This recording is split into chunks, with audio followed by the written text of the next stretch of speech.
హల్లెలూయా. దేవుని నామం నాకు మహిమ కలుగును గాక.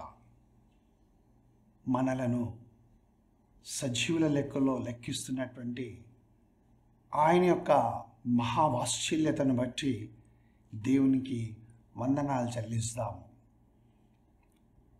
మన ఎడల తన కృపను విస్తరింపచేస్తున్నటువంటి ఆ దేవాది దేవునికి మనము స్తుతి చెల్లిస్తూ ఆయనను ఆరాధిస్తాము. ప్రభువా,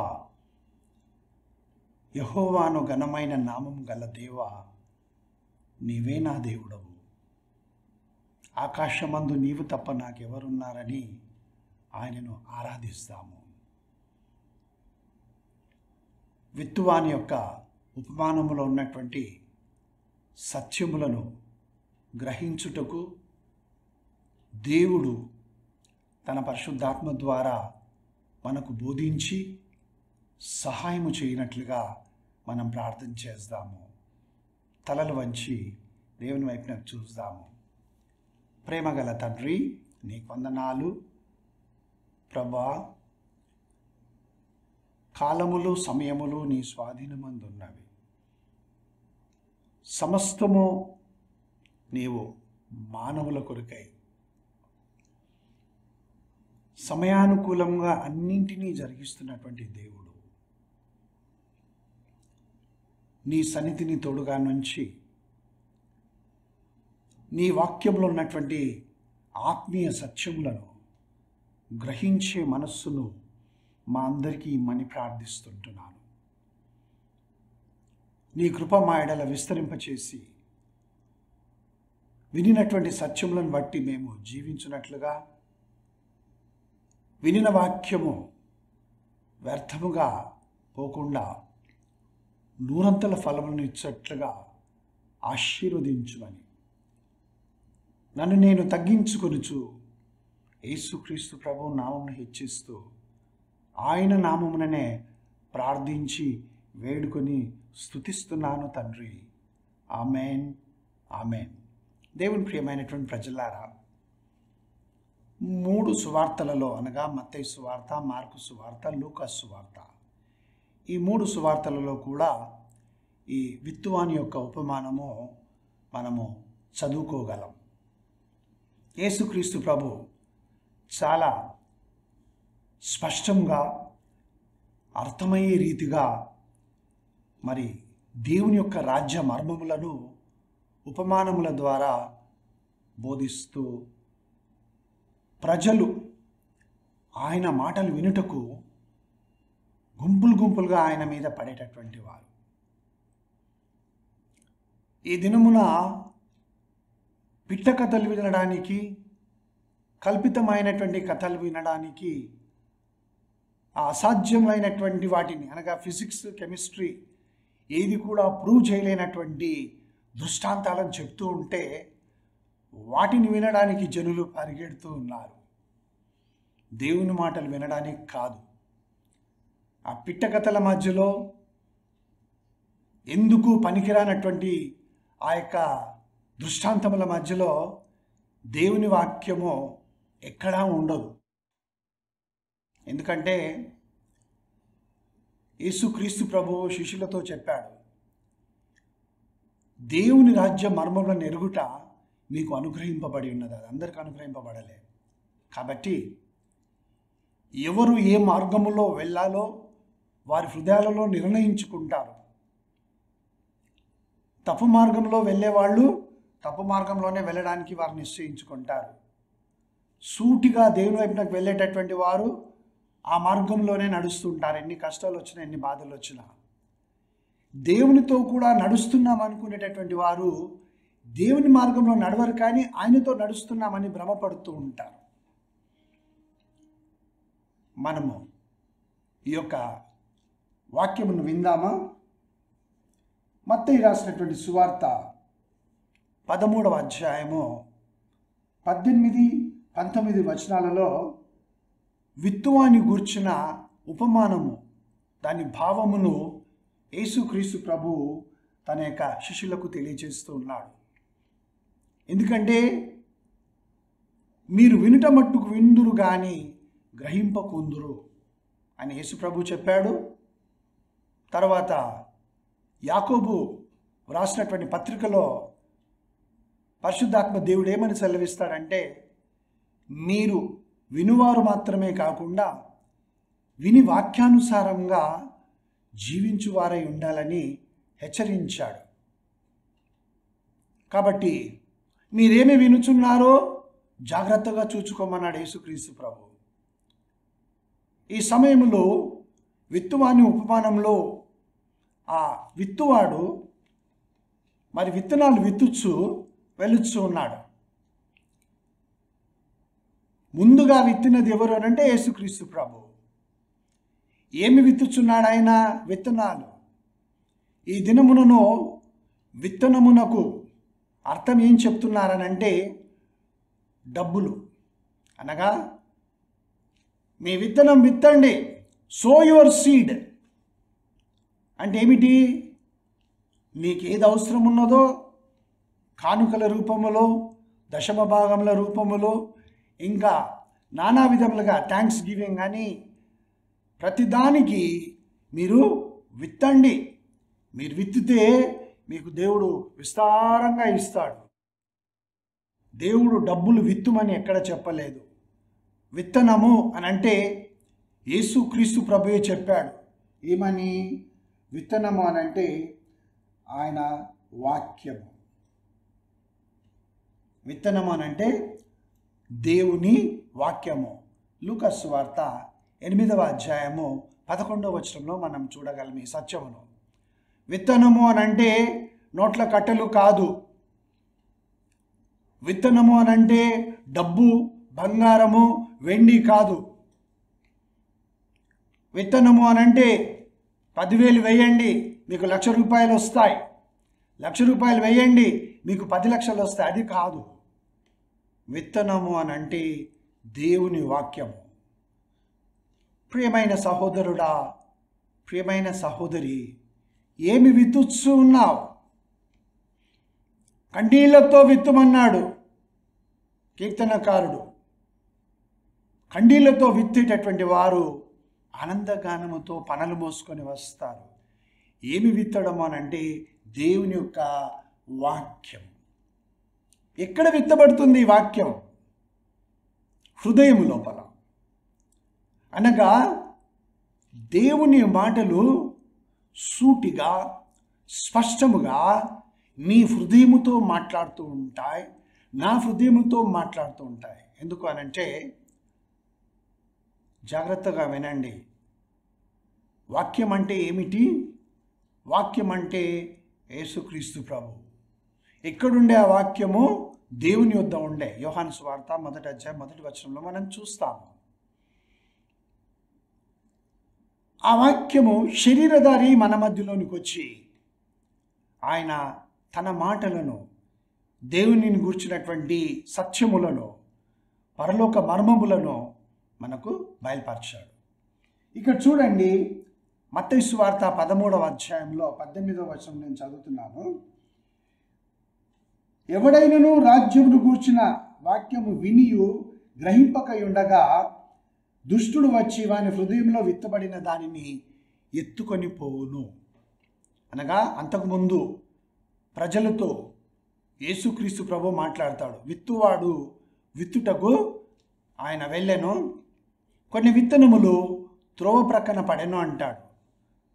త్రోవ ప్రక్కన పడినటువంటి విత్తనాలు ఎవరు అని అంటే అది హృదయములో ఆ వాక్యం వెళ్తుంది, కానీ ఆ హృదయము గట్టిగా రాతి హృదయంలాగా ఉంటుంది. కాబట్టి విత్తనము పడిన తర్వాత అది లోనికి వెళ్ళలేదు, పైనే ఉంటుంది. కాబట్టి ఆ యొక్క విత్తనమును దుష్టుడు అనగా అపవాది వచ్చి ఎత్తుకొని పోతాడు అని దేవుని వాక్యం సెలవిస్తున్నది.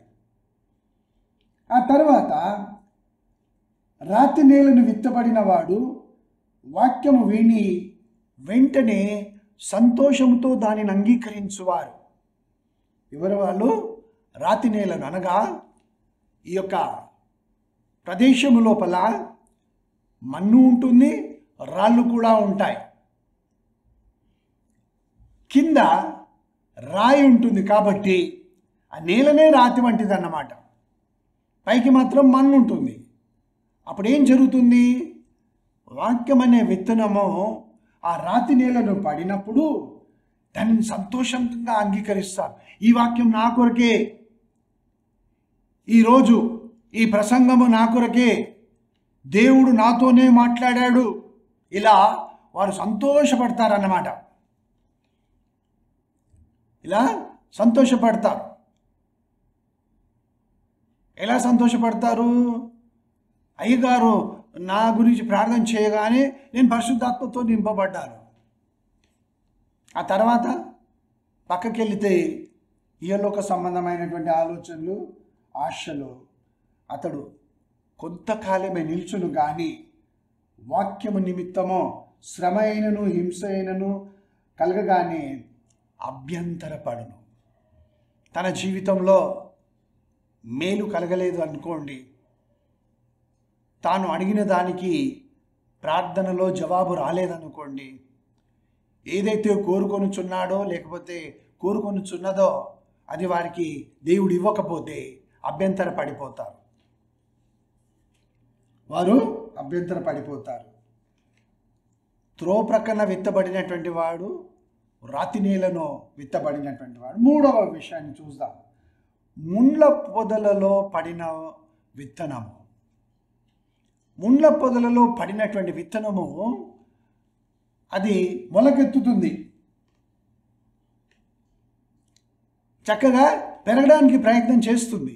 కానీ ఎప్పుడైతే ఈ లోక సంబంధమైనటువంటి ఐహిక విచారములు, తర్వాత ధనమోసము ఆ వాక్యమును అణిచివేయరు గనుక అతడు నిష్ఫలుడగును. చక్కగా హృదయంలో పడుతుంది, కానీ ఆ హృదయంలో విత్తబడినటువంటి వాక్యము ఫలిస్తుంది కొద్ది కాలం.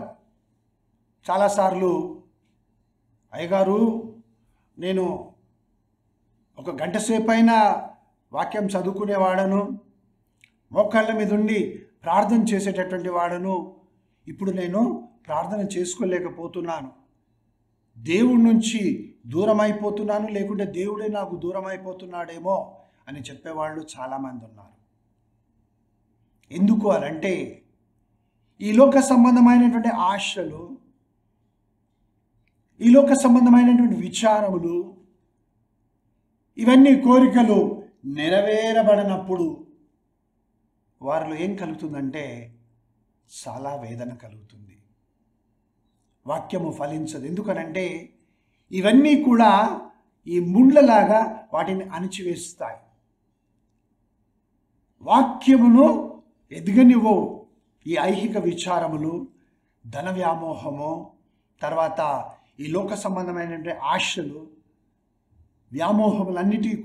అన్నీ కూడా ఈ వాక్యమును అణిచివేసి, ఏం వాక్యం చదువుతున్నా, నేనేం ప్రార్థన చేస్తున్నాను, ఎప్పుడు చూసినా నాకు నేను అడిగింది దేవుడు ఇవ్వడమే లేదు. ఎక్కడున్నాడు దేవుడు? ఏం వాక్యం చదవాలి?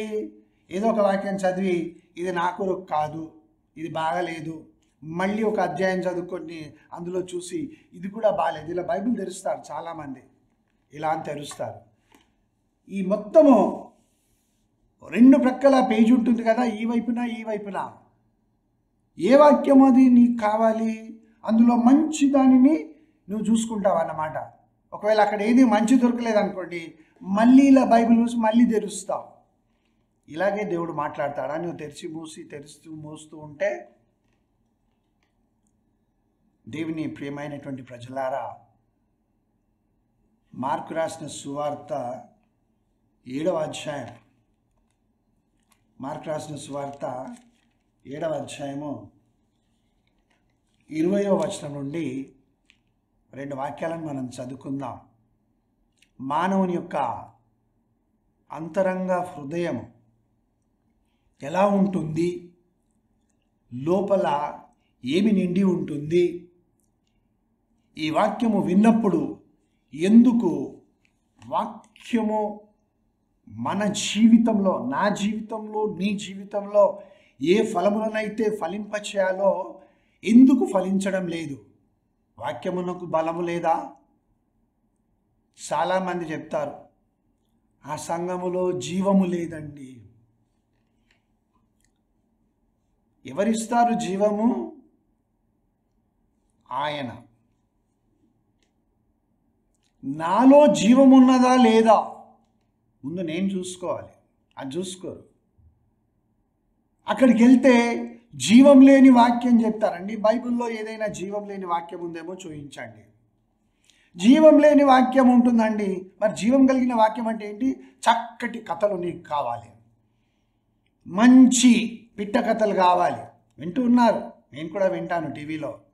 నేను అనుకుంటాను, ప్రభువా, ఫిజిక్స్ ప్రకారము అవి ఇంపాసిబుల్, ఫిజిక్స్ ప్రకారము, కెమిస్ట్రీ ప్రకారము ఆ చెప్పేటటువంటివి ఇంపాసిబుల్. కానీ ఎంతో బాగా వర్ణించి వాటి గురించి చెప్తారు కదా. చెప్పేదే 12 నిమిషాల వాక్యం.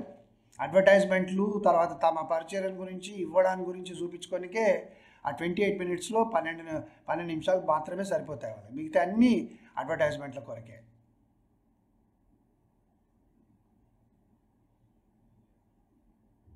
ఏమి వినుచున్నావు? హృదయములో ఏమున్నది? ఏమి నింపబడుచున్నది నీ హృదయములో? చూడండి, మార్కు సువార్త 7వ అధ్యాయము 20వ వచనం నుండి చదువుతున్నాను.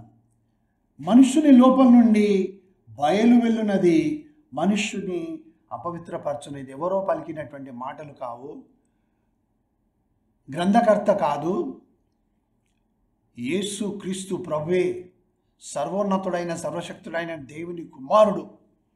ఆయన మాట్లాడుచు ఉన్నాడు. వాక్యమైన యేసు నీతో, నాతో, మనతో మాట్లాడును గాక. లోపలనగా మనిషి హృదయం లోపల నుండి బయటికి వచ్చేవే ఈ శరీరాన్ని, ప్రాణాన్ని, మనసును అపవిత్రపరుస్తాయి. ఏమేమి ఉన్నాయంటే లోపలి నుండి అనగా మనుష్యుల హృదయములో నుండి. ఈ హృదయమే భూమి. ఈ భూమిలో విత్తనము విత్తబడుతూ ఉన్నది. రాతి నేలగా ఉందా, లేక చదును లేకుండా ఉందా భూమి, లేక ముండ్ల పొదలు ఉన్నాయా హృదయంలో? ఎందుకుంటాయి? ఈ రాతి నేలగా ఎందుకు ఉంటుంది? త్రోవ ప్రక్కన అనగా అక్కడ స్థలం లేదన్నమాట. ప్రక్కన పడ్డట్లుగా ఉంటుంది వాక్యం. విని నమ్మరు. ఆ పాస్టర్ గారు అలాగే చెప్తారులే, ఈ పాస్టర్మ గారు అలాగే చెప్తారులే, చూస్తాను నేను, ఇలా వాక్యం వింటారు. అది ఎంత బలమైనదైనా నేను చాలాసార్లు చెప్పాను చాలామందితో. పెద్ద ఖడ్గం తీసుకొని ఆ హృదయాన్ని పొడిచిన ఆ ఖడ్గమే బెండ్ అయిపోతుంది, కానీ హృదయం మారదు. అంటే ఖడ్గం అంటే వాక్యం. నువ్వు ఎంత బలమైనటువంటి వాక్యం చెప్పు, ఎంత బలంగా ప్రార్థన చేయు, వారి ఆశ, ఆలోచన, వారి యొక్క కోరికలన్నీ కూడా ఈ పాస్టర్ ప్రార్థన చేస్తే నాకు ఇది అవుతుందంట, ఆ పాస్టర్ ప్రార్థన చేస్తే అక్కడ చాలా బాగుంటుందంట, ఈయన ఇలాంటి వాక్యం చెప్తాడంట, ఆయన ప్రార్థన చేస్తే, ఆమె ప్రార్థన చేస్తే అన్ని ప్రవచనాలే వస్తూ ఉంటాయంట. ఇదే దృష్టితో వెళ్తూ ఉంటారు. కానీ దేవుడు నాతో మాట్లాడాలి, మాట్లాడతాడు. ఏం చేస్తావు మాట్లాడితే? దేవుడు మాట్లాడాడని వరుకుతూ అంటావు, అంతే కదా. దేవుడు నాతో మాట్లాడాడు, నా తండ్రి, నేను నీ చిత్త ప్రకారం నేను చేస్తాను, నీ వాక్యానుసారంగా జీవిస్తాను, నన్ను బలపరచు, నన్ను ఆత్మలో వర్ధిల్ల చేయి, నేను వెనక్కి తిరిగి చూడను. ఇది దేవుడు నీతో మాట్లాడితే రావాల్సినటువంటి మార్పు. ఏమున్నాయి లోపల? యేసుక్రీస్తు ప్రభు మాటలలో వినండి. మార్కు సువార్త 7వ అధ్యాయము 21వ వచనము. లోపలి నుండి అనగా మనుషుల హృదయములో నుండి దురాలోచనలను, జారత్వములను, దొంగతనములను, నరహత్యలను, వ్యభిచారములను, లోభములను, చెడుతనములను, కృత్రిమమును, కామ వికారమును, మత్సరమును, దేవదూషణయు, అహంభావమును, అవివేకమును వచ్చును. 13 రకములైనటువంటి పాపములతో హృదయము నిండి ఉంటుంది. లెక్కబెట్టుకోండి. 13 రకములైనటువంటి పాపములు. ఇవన్నీ ఉన్న తర్వాత వాక్యము ఏ విధంగా ఒకని జీవితంలో కార్యం జరిగిస్తుందని మనం అనుకుంటాం. ఆలోచించండి. అందుకే ఎప్పుడు నేను ప్రార్థించేటప్పుడు ముందుగానే చెప్తాను, మన హృదయాలను తెరిచి అని అంటే, ప్రభువా, రాజైన దావీదు ప్రార్థన చేశాడు. 139వ దావీదు కీర్తన చివరి 2 వచనాలలో 24-25 వచనాలు ప్రార్థన చేశాడు. ఏమని? నా ఆలోచనను పరీక్షించు, నా యొక్క హృదయాన్ని పరిశోధించు, నీకు ఆయాసకరమైనది ఏదైనా ఉంటే తీసివేరా, నా లోపలికైనా ఆహ్వానిస్తున్నాడు ఆయన. ఆ విధంగా నీ హృదయాన్ని, నా హృదయాన్ని తట్టుచు ఉన్నటువంటి యేసు క్రీస్తు ప్రభు మన హృదయం అనే తలుపు దగ్గర నిలబడి తట్టుచు ఉండగానే, ఇదిగో ప్రభు నేను తెరిచాను. పాట పాడతాను కదా, ఇదిగో దేవా నా జీవితం, ఆపాదమస్తకం నీకంకితం. ఇదిగో దేవా నా జీవితం, ఆపాదమస్తకం నీకంకితం. శరణం నీ చరణం, శరణం నీ చరణం. ప్రభా, నా హృదయంలోనికి రా. నీ వాక్యము నా హృదయంలోనికి విత్తబడినప్పుడు ఆ వాక్య ప్రకారము నేను నడుచుకుంటాను, ఆ వాక్య ప్రకారం నేను చేస్తాను, ఆ వాక్య ప్రకారం నేను జీవిస్తాను. నన్ను బలపరచు, నన్ను ఆశీర్వదించమని మనము దేవుని వైపున చూస్తూ మనం అడగాలి. దేవుని ప్రియమైనటువంటి ప్రజలారా, ఈ విత్తనము ఎవరిస్తారు? ఈ విత్తనము విత్తడానికి ఎవరిస్తారు? అపోస్తలుడైన పౌలు కొరింథీయులకు రాసినటువంటి 2వ పత్రిక 9వ అధ్యాయము 10వ వచనములో బైబిల్ గ్రంథములో ఈ విధంగా వ్రాయబడి ఉన్నది. అపోస్తలుడైన పౌలు కొరింథీయులకు రాసినటువంటి 2వ పత్రిక 9వ అధ్యాయము 10వ వచనాన్ని నేను చదువుతూ ఉన్నాను. విత్తువానికి విత్తనమును తినుటకు ఆహారము దయచేయు దేవుడు మీకు విత్తనము దయచేసి విస్తరింపచేసి మీరు ప్రతి విషయములో పూర్ణౌదార్య భాగ్యం గలవారగునట్లు మీ నీతి ఫలమును వృద్ధి పొందించును. చప్పట్లు కొట్టి దేవుని మహిమపరుస్తాం. దేవుని నామం నాకు మహిమ కలుగును గాక. ఎంతమంది అడుగుతారు, ప్రభువా నాకు విత్తనమునేమో? ఏదో అసిస్టెంట్ పాస్టర్స్ ఉంటారు కదా, వారు సెలెక్ట్ చేసినటువంటి కొన్ని వాక్యాలు, లేకపోతే ఆ యొక్క కామెంటరీలోనో కాంకరెన్స్లోనో చూసుకొని కొన్ని వాక్యాలు రాసుకొని వచ్చి 1-2 వాక్యాలు, అది కూడా కొంతమంది చదవరు, అది కూడా చెప్పరు. ఎందుకంటే ప్రార్థనతో ప్రారంభించరు, ప్రార్థనతో ముగించరు. ఎక్కడో ప్రసంగం చేస్తుంటే మధ్యలో ఒక క్లిప్పు తీసుకొని దానిని చూపిస్తూ చాలా బలంగా వాక్యం చెప్తారు.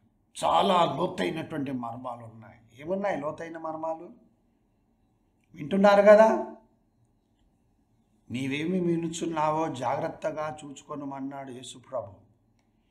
పరిశుద్ధాత్మ దేవుడు ఈ దినమున మాట్లాడుచున్నాడు. త్రోవ ప్రక్కన విత్తనాలు పడుతున్నాయా నీ హృదయంలో? రాతి నేలను పడినట్లుగా ఉందా నీ యొక్క ఆత్మీయ జీవితము?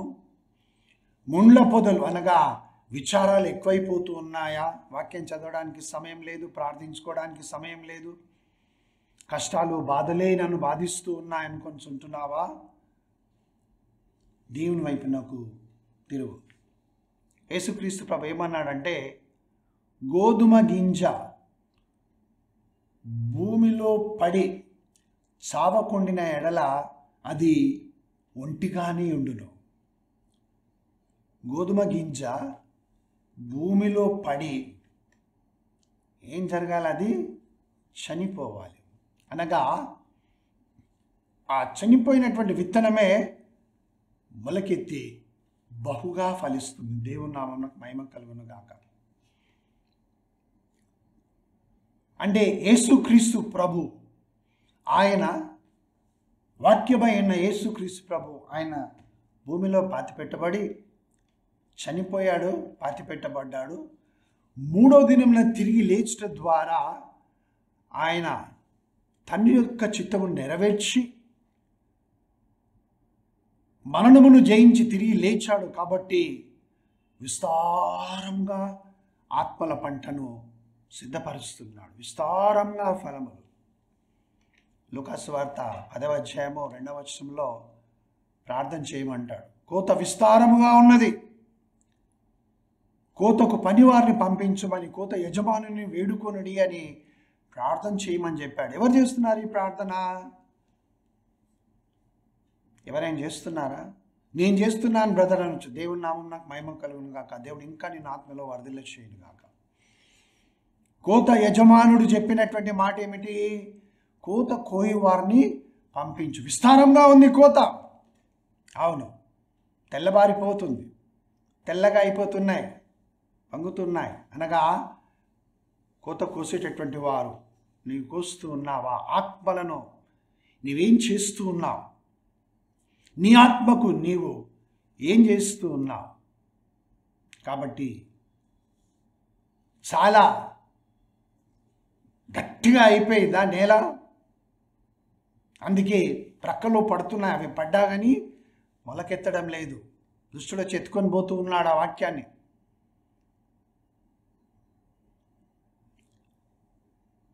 మొన్నటి ఆదివారం దినమున ఏం వాక్యం చెప్పాడు మీ పాస్టర్ గారు, లేకపోతే మీ పాస్టర్ అమ్మ?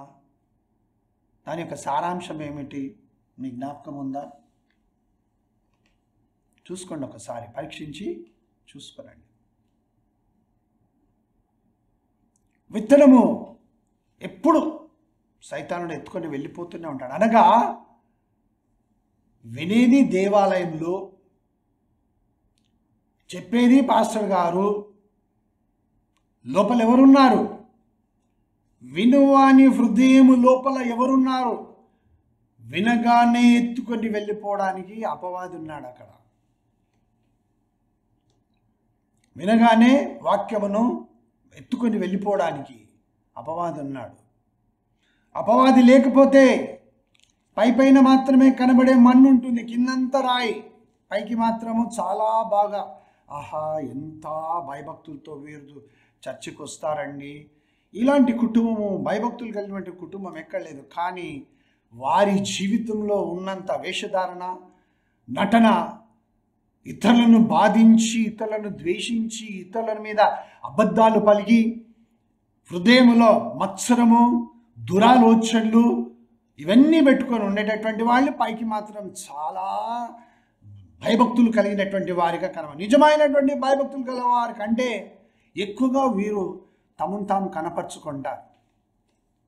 వివాహ సంబంధాలు చూసేటప్పుడు ఇలాంటి వారు కనబడతారు. తర్వాత తెలుస్తుంది కోడలికి ఎలా ఉన్నారు వీళ్ళని, తర్వాత తెలుస్తుంది అల్లునికి ఎలా ఉంటుందని. అలాంటి వారు ఈ లోకంలో చాలామంది ఉన్నారు. తామే నీతిమంతులమైనట్లుగా ఈ రాతి నేల లాంటి హృదయం కలిగినటువంటి వారు ఇంకా అనేకులు దేవుని దగ్గరకు వచ్చేటటువంటి వారు దేని కొరకు వస్తారంటే, మా ప్రార్థనలకు జవాబు కావాలి, మా కుటుంబము అందరికంటే బాగా దీవించబడాలి, మా యొక్క అన్ని కోరికలు నెరవేర్చబడాలి, మాకు స్వస్థతలు కావాలి అని దేవుని దగ్గరకు వస్తారు. వీరు ముళ్ళ పొదలలో విత్తబడినటువంటి హృదయం అన్నమాట. ఎందుకంటే వారి ఆశలన్నీ ఈ లోక సంబంధమైనవి ఉంటాయి. అందుకే దేవుని వాక్యం ఏమంటుందంటే, హోషేయ గ్రంథము 10వ అధ్యాయము 12వ వచనంలో బైబిల్ గ్రంథంలో ఈ విధంగా వ్రాయబడింది. హోషేయ గ్రంథము 10వ అధ్యాయము 12వ వచనము, నీతి ఫలించునట్లు మీరు విత్తనము వేయుడి, ప్రేమ అను కోత మీరు కోయడి. దేవుని నామం నాకు మహిమ కలుగును గాక. దేవుడు ఎప్పుడో మాట్లాడాడు. ఏమని? ఫలించాల్సింది నీ లోపల నీతి. దేవుని వాక్యం విన్న తర్వాత నీవు ఆయన వాక్యము చేత, ఆయన రక్తము చేత నీతిమంతునిగా, నీతిమంతురాలిగా తీర్చబడాలి. నీవు నీతిమంతునిగా తీర్చబడ్డప్పుడు ఇంకా వేషధారణ ఉండదు. అక్కడ ప్రేమనే కనపరుస్తాం. అదే ప్రేమ దైవికమైనటువంటి ప్రేమ, ఇతరులకు కనపరిచేటటువంటి ప్రేమ కాదు, పైకి చూపించేటటువంటి ప్రేమ కాదు. ప్రేమను కోతను మీరు కోయడు. యెహోవాను వెతుకుటకు ఇదే సమయం. దేవునిని వెతకాల్సినటువంటి సమయం ఇదే. ఎందుకు అనంటే ఆ యొక్క హృదయాలు ఎలా ఉన్నాయో దేవుడు చెప్తూ ఉన్నాడు. ఆయన ప్రత్యక్షమై మీ మీద నీతి వర్షం కురిపించినట్లు ఇదివరకు ఎన్నడూను దున్నని బీడు భూమి దున్నుడి. మనకందరికీ తెలుసు బీడు భూమి అంటే ఏమిటో. అంటే వదిలిపెట్టబడింది అన్నమాట. అది ఫలించగలుగుతుంది, కానీ దానిని బాగా దున్ని చదును చేసి అందులో ఉన్నటువంటి రాళ్లను, ముళ్ళ పొదలను, గచ్చ పొదలను వీటన్నిటిని ఏరివేసి చక్కగా దానిని సిద్ధపరచబడినటువంటి భూమిగా మారిస్తే ఫలిస్తుంది. అలాంటి భూమి లేదు కాబట్టి బీడుగా పడిపోయింది. అక్కడ బీడు భూమి, హృదయము, మానవుని యొక్క హృదయము బీడు భూమిగా పడి ఉన్నది. అక్కడ దానిని దున్నమని చెప్తూ ఉన్నాడు. అనగా వాక్యం విని, ప్రభువా నాలో ఇదిగో ఈ ఐహిక సంబంధమైనటువంటి కోరికలు ఉన్నాయి, నేను విడిచిపెట్టలేకపోతూ ఉన్నాను, నాలో ఈ పాపములు ఉన్నాయి, దోషములు ఉన్నాయి, అపరాధములు ఉన్నాయి, నీకు విరోధంగా నేను పాపం చేస్తూ ఉన్నాను, నిన్ను మళ్ళీ మళ్ళీ సిలువ వేస్తున్నాను, నిన్ను దుఃఖపరుస్తున్నాను ప్రభువా అని పశ్చాత్తాపపడి మనలో ఉన్న వాటినన్నీ తీసివేయుటకు పరిశుద్ధాత్మ దేవుని సహాయం అడిగినప్పుడు ఆయన ఆశీర్వదిస్తాడు. ఈ దున్నని బీడు భూమి దున్నడానికి ఇష్టపడడం లేదు. దున్నని బీడు భూమిని దున్నడానికి ఇష్టపడడం లేదు. కాబట్టి యేసుక్రీస్తు ప్రభు ఏం చేశాడనంటే తన వీపును అప్పగించాడు. ఆయన నీకు బదులుగా మానవునికి బదులుగా తన యొక్క వీపును అప్పగించాడు. ఎందుకు అనంటే ఆయన దున్నబడని హృదయము కొరకు తాను శిక్షను అనుభవించాడు. 129వ దావీదు కీర్తన 3వ వచనము, దున్నువానికి తన వీపును అప్పగించానని వ్రాయబడింది. అవును, చదును చేయబడినటువంటి హృదయం, దేవుని కొరకు సిద్ధపరచబడినటువంటి హృదయం, పాపముతో 13 రకమైనటువంటి పాపములతో నిండి ఉండి శరీర ప్రాణాత్మలను అపవిత్రపరుస్తూ పాపము నుండి పాపంలోనికి నడిపిస్తున్నటువంటి హృదయం దున్నబడాలి. అందుకే యేసు ప్రభు తన వీపును అప్పగించాడు. దున్నువానికి నా వీపును అప్పగించాను అంటాడు. నీ కొరకు, నా కొరకు. ఈ దున్నబడినటువంటి హృదయములో ఈ లోక సంబంధమైనవి, అపవాది సంబంధమైనవన్నిటినీ తీసివేసిన తర్వాత మళ్ళీ విత్తువాని ఉపమానంలోనికి వస్తాం. మత్తయి రాసిన సువార్త 13వ అధ్యాయం 23వ వచనం. మత్తయి సువార్త 13వ అధ్యాయం 23వ వచనంలో, మంచి నేలను విత్తబడిన వాడు వాక్యము విని గ్రహించువాడు. దేవుని నామమునకు మహిమ కలుగును గాక. వాక్యము విని గ్రహించువాడు ఏం చేస్తాడు? అట్టి వారు సఫలులై ఒకడు 100 అంతలుగాను, ఒకడు 60 అంతలుగాను, ఒకడు 30 అంతలుగాను ఫలించులని యేసుక్రీస్తు ప్రభు తన శిష్యులతో చెప్పాడు. ఇది మీతో నాతో చెప్తూ ఉన్నాడు. దేవుని నామం నాకు మహిమ కలుగును గాక. వాక్యం వింటూ ఉన్నాం, చాలా మంచి వాక్యము. ఇక రకరకాలుగా వాక్యాల గురించి చెప్పుకొని ఉంటున్నారు. అలాంటి వాక్యం వెతుకుతాం, ఇలాంటి వాక్యం మా దగ్గర, ఇలాంటి వాక్యం ఉంటుందని. కానీ ఇది జీవవాక్యం. జీవవాక్యం, జీవము లేని వారికి జీవమునిచ్చే వాక్యం, బలహీనులైన వారికి బలమును కలిగించేటటువంటి వాక్యం. మార్గము తప్పి తిరుగుచున్నటువంటి వారిని సరైన మార్గంలోనికి నడిపించేటటువంటి దేవుని వాక్యము ఈ వాక్యము. విత్తనం అంటే వాక్యము, డబ్బు కాదు. లూకా సువార్త 8వ అధ్యాయం 11వ వచనంలో మనం చూసాం. కాబట్టి ఏమి విత్తుచున్నావో జాగ్రత్తగా చూసుకో. ఫలిస్తున్నావా లేదా? అనగా జీవితం మారిపోయిందండి. ఏం మారిపోయింది జీవితం అంటే, ఒకప్పుడు నాకు చెప్పులు లేకుండే ఇప్పుడు పలానా దగ్గరికి వెళ్తే నాకు చెప్పులు వేసుకొని తిరగగలుగుతున్నాను. ఇంతకుముందు బట్టలు లేకుండే నేను బట్టలు వేసుకొని తిరుగుతున్నాను. నాకు ఇల్లు లేకుండే ఇప్పుడు నేను ఇల్లు కొనుక్కోగలుగుతున్నాను. బ్యాంకులో అప్పు తీసుకొని అందరూ కొనుక్కుంటున్నారు. చెప్పులు లేని వారికి చెప్పులు వస్తున్నాయి. క్రైస్తవులకు మాత్రమే దొరకడం లేదు, అందరికీ దొరుకుతున్నాయి లోకంలో. మేము విమానం కొనుక్కోగలుగుతున్నాము, అందరూ కొనుక్కుంటున్నారు విమానం. మాకు బ్యాంకులో రుణం కావాలనంటే మేము ఇలా కానుక ఇచ్చాము, మాకు బ్యాంకులో రుణం దొరికింది. నీకే కాదు నాకే కాదు అందరికీ రుణాలు దొరుకుతూ ఉన్నాయి బ్యాంకులో, వద్దంటే ఇస్తున్నారు. నా జీవితం మారిపోయింది. మారాల్సింది జీవితం కాదు, మారాల్సింది హృదయము. దున్నబడని హృదయము.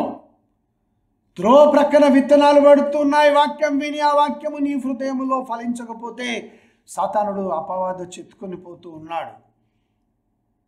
రాతి నేలను పడ్డాయి, సంతోషంతో అంగీకరిస్తున్నా. అవసరం ఉన్నంతసేపే ఈ వాగ్దానం నా కొరకే, ఈ ప్రార్థన నా కొరకే. ఆ తర్వాత దేవుడు ఎవరో తెలియదు. వాక్యం విని చాలా బాగా నేను ఫలిస్తున్నాను, హల్లెలూయా స్తోత్రం అని ఊగుతావు, పడిపోతావు. ఆ తర్వాత విచారం కలగగానే దేవుడు ఎక్కడ పోయాడో, మరి అభిషేకం ఎక్కడ పోయిందో, మరి ఇవన్నీ ఎక్కడ పోయాయో ఎవరికి తెలియదు, నీకు కూడా తెలియదు. జాగ్రత్త. ఒక దినమున లెక్క చెప్పాల్సి ఉంటుందని మర్చిపోవద్దు. మంచి నేలను పడిన వారు ఎవరనగా వాక్యము విని ఆ వాక్య ప్రకారము చేయువాడు. ఈ వాక్యము నా జీవితంలో కార్యము జరగనిమ్ము ప్రభువా అని ప్రార్థించేటటువంటి వారు, ఆ వాక్యమును ఎత్తి పట్టుకొని ప్రార్థన చేసేటటువంటి వారు, ఫలము రావాలి నాకు ఈ వాక్యము వలన అని దేవుని యొద్ద గోజాడేటటువంటి వారు, బైబిల్ చదివి బైబిల్ స్టడీ ద్వారా స్వస్థత కూడికలకు 1,00,000 మంది వస్తారు. బైబిల్ స్టడీ అంటే 10 మంది కూడా రారు. స్వస్థత కూడికకు 1,00,000 మంది వస్తారు. బైబిల్ స్టడీ అంటే 10 మంది కూడా రారు, చాలా తక్కువ మంది. లే బ్రదర్ మా దగ్గర చాలామంది వస్తారు. చాలామంది వస్తారంటే ఆఖరిలో ప్రార్థన చేస్తారు కాబట్టి ఆ ప్రార్థన కొరకు వస్తారు. దేవుని వాక్యమును విని ధ్యానించాలి. అంటే ఆ వాక్యంలో ఉన్నటువంటి సత్యం ఏమిటి, దేవుడు ఆ వాక్యం ద్వారా నన్ను ఏం చేయమంటున్నాడు, నేను దేవుని కొరకు ఏం చేయాలి అని ధ్యానిస్తుండాలి. మాట్లాడు ప్రభా, ఈ వాక్యం ద్వారా నాతో మాట్లాడమని దానిని ఆలోచిస్తూనే ఉండాలి. ప్రభు సన్నిధానంలో అడుగుతూనే ఉండాలి. దేవుడు నీకు సత్యమును బయలుపరుస్తాడు. అది ధ్యానించడం అంటే. బైబిల్ స్టడీలో వాక్యము ద్వారా ధ్యానించి ఈ వాక్యము నా కొరకే అని వాక్య ప్రకారం జీవిస్తే 100 ఫలమును పొందుతాము. దేవుడు అలాంటి కృప మనందరి ఎడల విస్తరింపచేయునుగాక. తలలు వంచి ప్రార్థించుకుందాం. ప్రేమగల తండ్రి, నీ వందనాలు. యేసుక్రీస్తు ప్రభువా, ఈ లోకములో నీవు వాక్యమును విత్తి వెళ్ళావు. ఆ వాక్యమును వినినటువంటి వారు నీ కొరకై ఫలించి తమ ధన ప్రాణములను నీ కొరకు వెచ్చించి స్వార్థను ప్రకటిస్తూ ఈ లోకములో ఉన్న వాటి కొరకు ఆశపడక, వాటి కొరకు నిన్ను వాడుకొనక, ధనాశతో నిన్ను అమ్మివేయకుండా కన్నీళ్లతో వాక్యమును వెత్తి ప్రార్థించి ఆత్మలను రక్షించు తండ్రి. వీరు నరకంలోనికి వెళ్ళకూడదు. ఇదిగో ఈ నా సహోదరుడు, ఈ నా సహోదరి, లేకపోతే నా భార్య, నా భర్త, నా కుమారుడు, నా కోడలు, నా అత్త, నా మామ, వీరెవరును కూడా, నా చుట్టుప్రక్కల ఉన్నవారు, వీరందరూ ఎవరును కూడా నశించిపోకూడదయ్యా అని విస్తారంగా విత్తేటటువంటి వాళ్ళు, ప్రార్థించేటటువంటి వారిని లేవనెత్తు ప్రభువా. నీ పరిశుద్ధాత్మ చేత మమ్మల్ని అభిషేకించు. నీ చిత్తము నెరిగి ప్రార్థించుటకు మాకు నేర్పించు.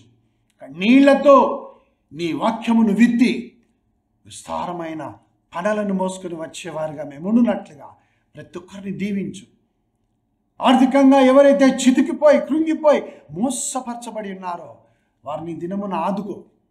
వారు ఒకప్పుడు మంచి సేవను చేస్తారేమో నీ కొరకై, బలముగా ప్రార్థించి ఉంటారు నీ కొరకై, వాక్యమును వెదజల్లి ఉంటారు నీ కొరకై. కానీ ఇప్పుడు వారికి ఉన్న కష్టములను బట్టి తల ఎత్తుకోలేక వారు నీ సేవ చేయడం లేదేమో. అలాంటి వారికి సహాయం చేయి, వారిని కట్టించు, ఆశీర్వదించు. వారిని ఇప్పుడే నీ కార్యములు వారి జీవితంలో జరిగించి మరలా వారు తమ నడుములు కట్టుకొని ఇదిగో ప్రభు మాకు వాక్యం ఇచ్చాడు అనే ధైర్యముతో సాక్ష్యం కలిగి ముందుకు సాగిపోవటకు దీవించి ఆశీర్వదించమని యేసునామమున ప్రార్థిస్తున్నాను తండ్రి. Amen, amen. God bless you. దేవుడు మీకు విత్తనమునిచ్చును గాక. ఆమెన్.